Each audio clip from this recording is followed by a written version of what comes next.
लाल हवे के कर दुलरुआ के कर हवे चरण के सेवक फागुन में उड़त आवे हनुमाना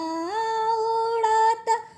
आवे हनुमान फागुन में उड़त आवे